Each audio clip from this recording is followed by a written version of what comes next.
정말 조용히 다가오는 위험이 있습니다.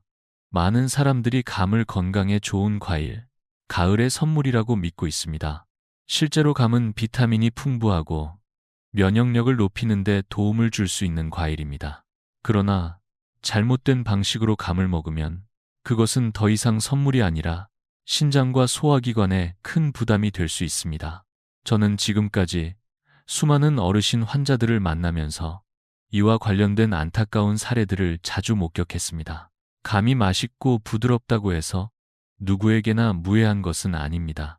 특히 오랫동안 반복된 식습관이 건강에 미치는 영향을 고려할 때 감을 어떻게 먹느냐는 매우 중요한 문제가 됩니다. 어떤 분은 감을 고구마와 함께, 어떤 분은 계란과 함께 후식으로 즐기십니다. 하지만 이런 조합이 신장에 무리를 주고 소화에 방해가 된다는 사실은 잘 알려져 있지 않습니다. 이 영상에서는 감과 절대 함께 먹어서는 안 되는 음식 5가지를 소개하고 감을 올바르게 먹는 방법과 조합을 알려드리겠습니다. 또한 실제로 작은 변화 하나로 건강을 되찾은 두 분의 이야기를 통해 우리가 지금 당장 실천할 수 있는 실질적인 방법을 제안해 드릴 것입니다. 단순한 지식 전달을 넘어 여러분의 일상에 도움이 되는 실천 가능한 안내서가 되었으면 합니다. 지금부터 조용하지만 확실한 건강의 열쇠, 감의 진짜 얼굴을 함께 알아보겠습니다. 감이 건강에 이로운 과일이라는 믿음은 틀린 것이 아닙니다. 하지만 아무리 좋은 음식이라도 먹는 방법이 잘못되면 독이 될 수 있습니다. 특히 감은 다른 음식과의 조합에 따라 그 영향력이 크게 달라집니다. 오늘 말씀드릴 5가지 음식은 모두 우리 식탁에서 흔히 접할 수 있는 것들이며 감과 함께 먹었을 때 예상치 못한 문제를 일으킬 수 있습니다. 가장 먼저 살펴볼 것은 김입니다. 미역국, 김밥, 반찬 등으로 자주 등장하는 김은 칼륨이 풍부한 해조류입니다. 감 역시 칼륨을 함유하고 있어 2가지를 함께 섭취하면 혈중 칼륨 수치가 급격히 상승할 수 있습니다. 평소에는 별 문제가 없을 수 있지만 신장 기능이 약한 어르신들에게는 손발 저림, 심장 두근거림, 심하면 부정맥 같은 증상을 유발할 수 있습니다. 특히 고혈압이나 당뇨로 신장을 관리 중인 분들은 더욱 조심해야 합니다.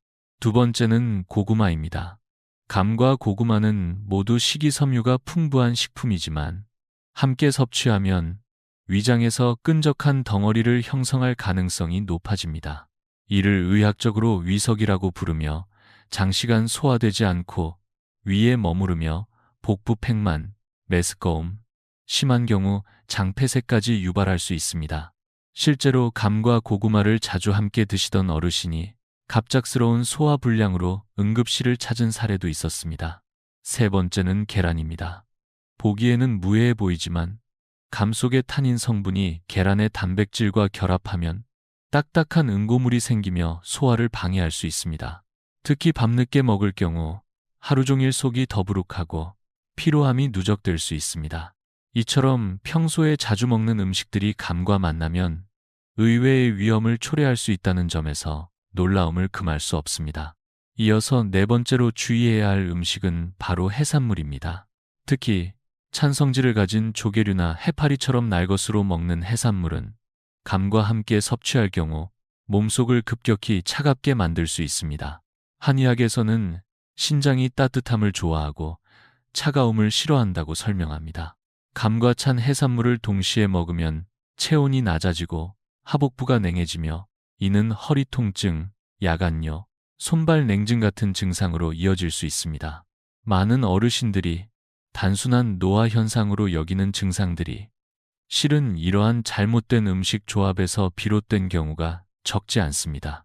마지막으로 소개할 음식은 도토리묵입니다. 소화가 잘 되고 담백하다는 이유로 노년층에서 인기가 많지만 감과 도토리묵은 모두 섬유질이 많고 소화가 느린 식품입니다. 함께 먹을 경우 장에서 분해되기까지 시간이 오래 걸리고 장 기능이 약한 사람에게는 불규칙한 배변이나 장내가스, 심한 경우에는 장내 독소 축적으로 이어질 수 있습니다. 특히 변비가 잦은 분들에게는 더욱 부담이 될 수 있습니다. 이 5가지 음식은 그 자체로는 건강에 이로울 수 있지만 감과의 궁합이 좋지 않다는 점을 꼭 기억해 주셨으면 합니다.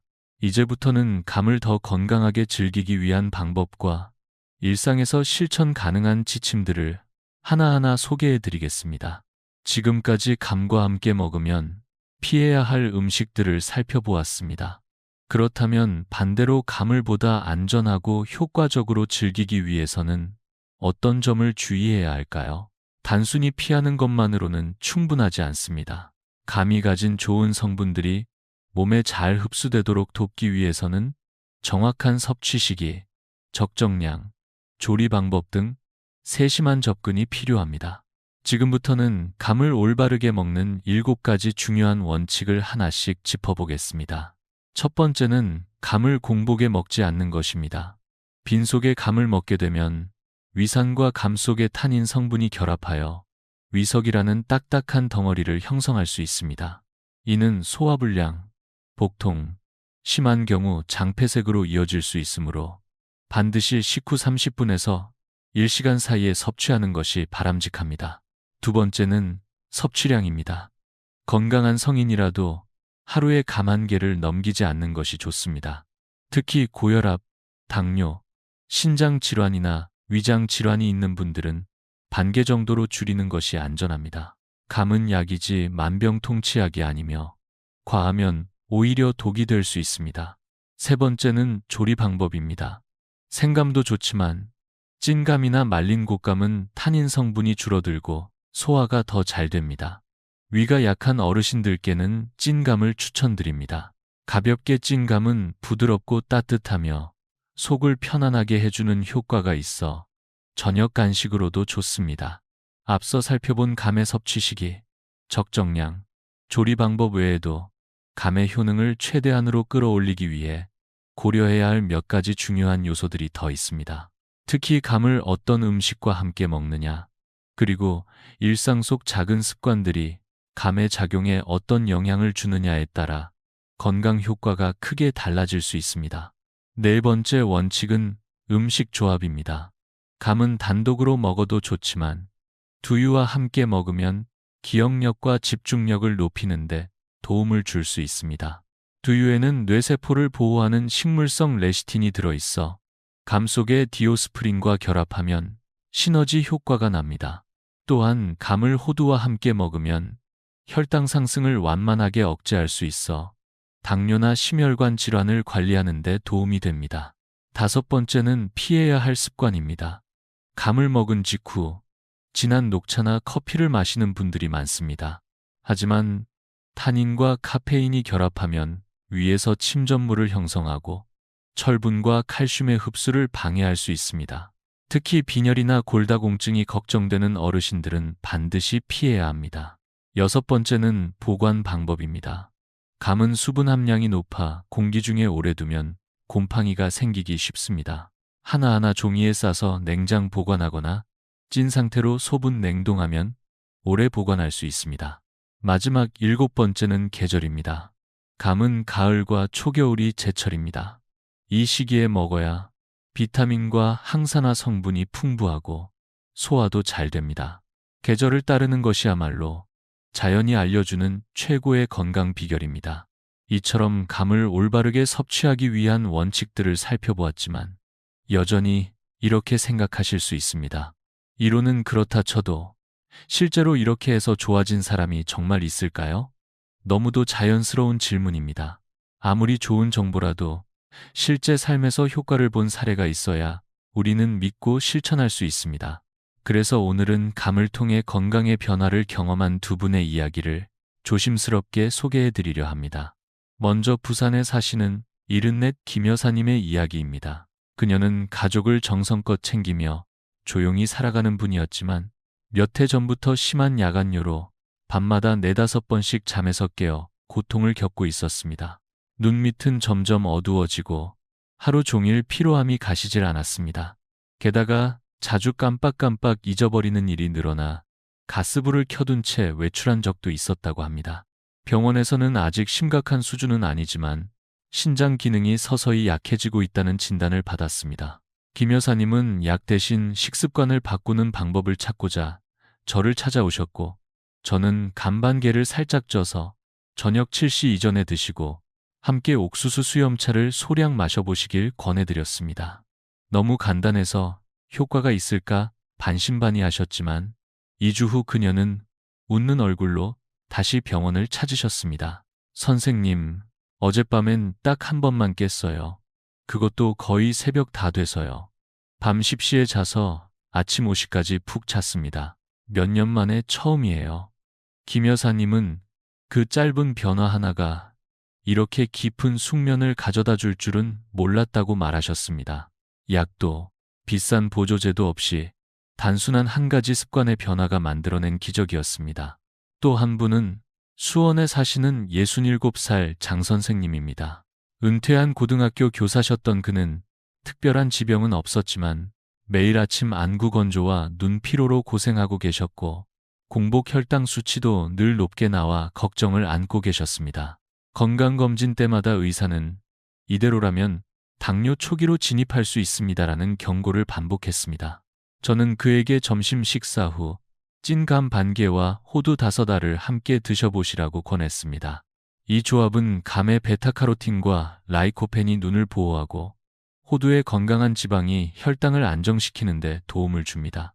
한 달 후 재검진 결과 그의 혈당은 안전한 수준으로 내려갔고 시력도 눈에 띄게 개선되었다는 소견을 받았습니다. 장 선생님은 이렇게 말씀하셨습니다. 그동안은 늘 약만 생각했는데 제 몸에 진짜 필요했던 건 조용한 변화 하나였네요. 이 두 분의 이야기가 지금 영상을 보고 계신 여러분께 작은 용기와 실천의 계기가 되기를 바랍니다. 이처럼 단순한 감 섭취 하나만으로도 놀라운 변화를 경험한 분들의 이야기를 들은 후 우리는 한 가지 중요한 사실을 알게 됩니다. 아무리 좋은 음식이라도 생활 습관이 뒷받침되지 않으면 그 효과는 오래가지 못한다는 점입니다. 감의 효능을 제대로 누리기 위해 함께 실천하면 좋은 5가지 생활 습관을 소개해 드리겠습니다. 첫 번째는 감을 먹은 후 따뜻한 물을 마시는 것입니다. 감에는 수용성 식이섬유가 풍부한데 물이 부족하면 오히려 장 속 수분을 흡수해 변을 단단하게 만들 수 있습니다. 감 섭취 후 약 30분 뒤 너무 뜨겁지도 차갑지도 않은 미지근한 물 한 잔을 마시면 소화에 도움이 되고 장의 연동 운동을 촉진해 배변이 원활해집니다. 두 번째는 식후 15분 정도 가볍게 걷는 것입니다. 무리한 운동이 아니라 집안을 천천히 도는 것만으로도 혈당 상승을 억제하고 감의 당분이 천천히 흡수되도록 도와줍니다. 특히 당뇨 전 단계이거나 소화 기능이 약한 분들에게 큰 도움이 됩니다. 세 번째는 밤 10시 이전에 자는 습관입니다. 간과 신장이 해독과 재생을 가장 활발하게 하는 시간이 바로 밤 10시부터 새벽 2시 사이입니다. 이 시간에 깊은 잠에 들어야 몸이 진짜로 회복할 수 있고 감 속 영양소도 제대로 활용됩니다. 네 번째는 감 섭취 후 진한 커피나 녹차 대신 허브차나 생강차를 마시는 것입니다. 타닌과 카페인은 철분 흡수를 방해할 수 있기 때문입니다. 레몬 한 조각을 띄운 따뜻한 물도 좋은 대안이 됩니다. 다섯 번째는 감을 제철에 맞춰 먹는 것입니다. 가을과 초겨울의 감은 항산화 성분이 가장 풍부하고 인위적으로 익힌 온실감은 영양이 떨어질 수 있습니다. 자연의 리듬을 따르는 식습관이야말로 가장 건강한 방식입니다. 앞서 소개한 생활 습관들은 감의 효능을 극대화하는 데 큰 도움이 됩니다. 하지만 실제로 실천해 보려는 분들 중에는 여전히 몇 가지 궁금증을 갖고 계실 수 있습니다. 그래서 이번에는 많은 어르신들이 자주 물어보시는 질문 몇 가지에 대해 간단히 답변드리며 마무리를 지어보려 합니다. 첫 번째 질문은 생감과 곶감 중에 어떤 것이 더 좋나요? 입니다. 생감은 비타민C 함량이 높아 면역력 증진에 좋지만 타닌이 많아 위가 약한 분들에게는 부담이 될 수 있습니다. 반면 곶감은 소화가 잘 되고 저장성이 좋아 위장이 예민한 분들에게 더 적합합니다. 두 가지 모두 장점이 있으므로 본인의 체질과 소화 상태에 맞게 선택하는 것이 좋습니다. 두 번째 질문은 당뇨병 환자도 감을 먹어도 되나요? 입니다. 정답은 네, 가능하지만 조절이 필요하다입니다. 감은 GI 수치가 아주 높지는 않지만 당분이 포함되어 있으므로 식사 후 소량만 섭취하고 호두나 두유 등과 함께 먹으면 혈당 조절에 도움이 됩니다. 공복 섭취는 피하셔야 합니다. 세 번째 질문은 약을 복용 중인데 감을 먹어도 되나요? 입니다. 감 속 타닌 성분이 특정 약물의 흡수를 방해할 수 있으므로 약과 감 사이에는 최소한 1시간 이상의 간격을 두는 것이 안전합니다. 이제 마지막으로 한 가지 기억해 주셨으면 합니다. 감은 단순한 후식이 아니라 여러분의 건강을 지켜주는 조용한 동반자가 될 수 있습니다. 그러나 아무리 좋은 음식도 잘못된 방식으로 섭취하면 독이 될 수 있다는 사실 또한 잊지 말아야 합니다. 오늘의 영상이 여러분의 식생활에 작지만 의미 있는 변화의 씨앗이 되기를 바랍니다. 지금 댓글에 여러분만의 건강 약속을 한 줄 적어주세요. 그리고 이 정보가 도움이 되셨다면 사랑하는 가족이나 친구에게도 공유해 주시길 바랍니다. 건강은 멀리 있는 것이 아니라 오늘의 한 끼에서 시작됩니다. 지금부터 감을 올바르게 먹는 삶, 함께 실천해 보시지 않겠습니까?